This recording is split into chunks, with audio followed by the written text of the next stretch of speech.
Thank you for joining me for another Quick Hits conversation. I'm Dr. Robyn. With me today, I have Jeff Glauser.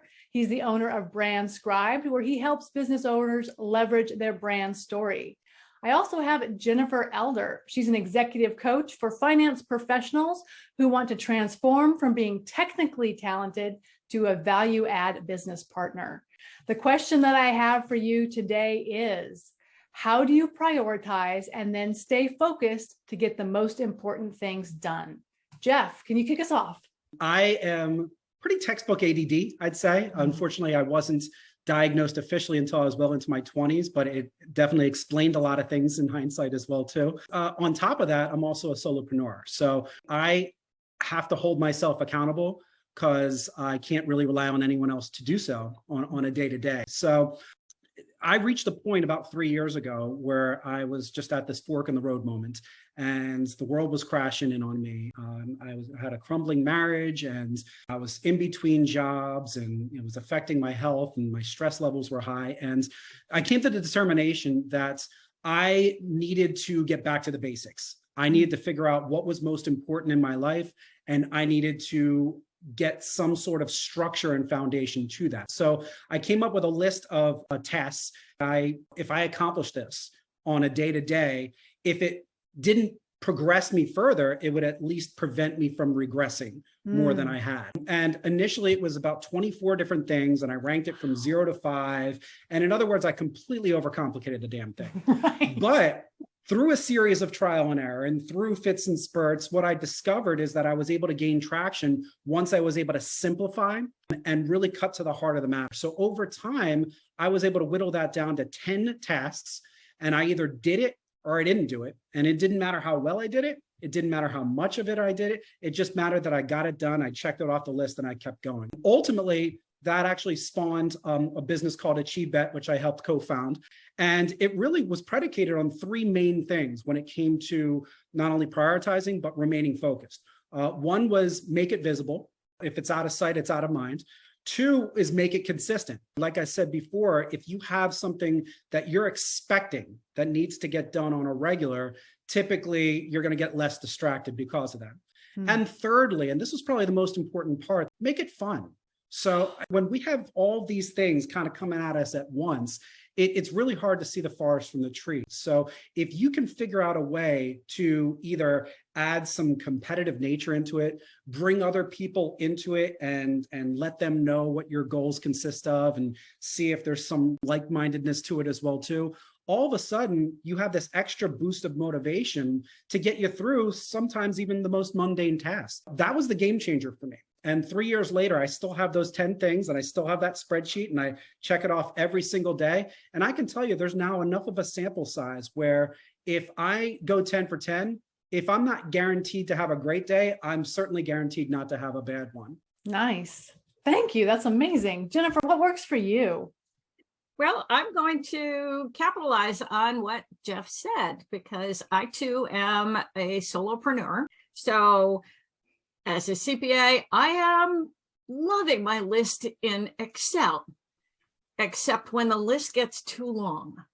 You look at it and you just go, no, I cannot deal with this. And it incites panic as well as a freeze response. I can't get through it all, so I'm not going to do anything. What I found was I keep that really long to-do list so I don't lose something. But then there are 2 other things that I do with it.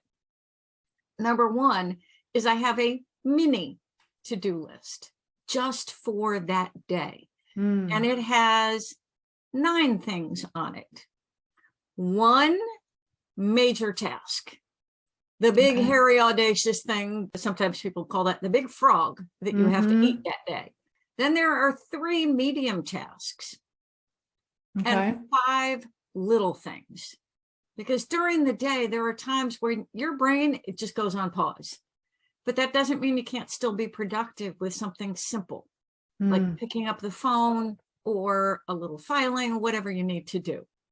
And back to your fun point, Jeff, you try to get that big number 1 thing done right up front, because it haunts us during the day and distracts us. So if you can do that first, then you need to reward yourself. Do something fun when it's done so that you look forward to doing those bigger tasks. And that could be taking a break. It could be doing some shopping, planning a vacation, whatever it is, listening to some music, dancing, exercising. Just make that fun. And then the other thing I like to do, the third to-do list, is actually my to-don't list. I need to be reminded sometimes of the things that I have said I will never do again, and somehow get roped into doing them, like volunteering. It's hard to say no when somebody calls you and says, oh, we'd love you to join our board. And in the heat of the moment, you can't say no. So I keep that to-don't list. I narrow my to-do list down to that one big thing, 3 medium things, and 5 little things. And Jeff, like you say, while I may not get through all 9 in a day, I guarantee you I will get through at least half of it. And you feel good when you've made progress like that.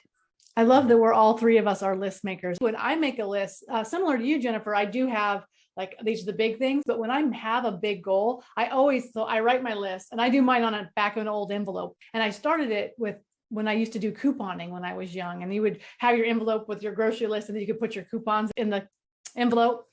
So now I still do it back of envelopes. And I write it kind of in an outline form where I have the big thing, and then under it indented, I have all the tasks that go into that big thing. So each of those things, I get to mark them off. Oh, I did that thing. And then the big thing can get marked off. But the other thing that I do similar, Jennifer, is I have the short term. This will take 5 minutes. That'll take 2 minutes. And they go up in the corner of my list in a different place. So that if, say, I'm doing quick hits all in a row, but I end up getting done with one early and I've got, 15 minutes, I can look at these are my quick tasks, and I can knock one of those off.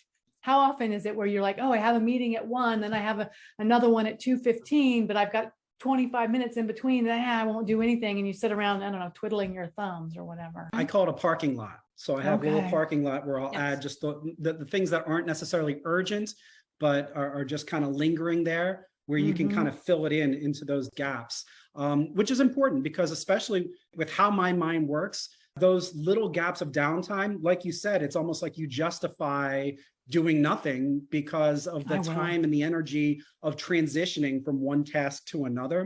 So another thing that I just recently started doing that seems to be gaining traction is trying to make my days thematic, meaning that if you have very similar tasks that are kind of on point throughout the course of the day, then it's helping you have less distraction time in between when you're transitioning. If I start noticing a trend with some of those parking lot items where, okay, well, this fits into a content day, I'll just redirect that, and that could be part of that theme.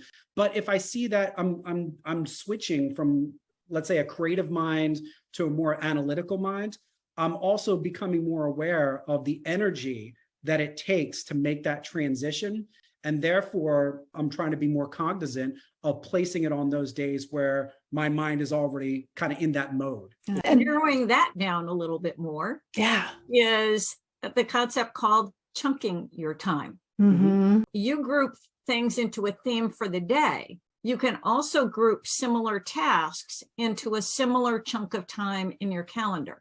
If you look at your list and you have 4 phone calls to make, do all 4 back to back to back.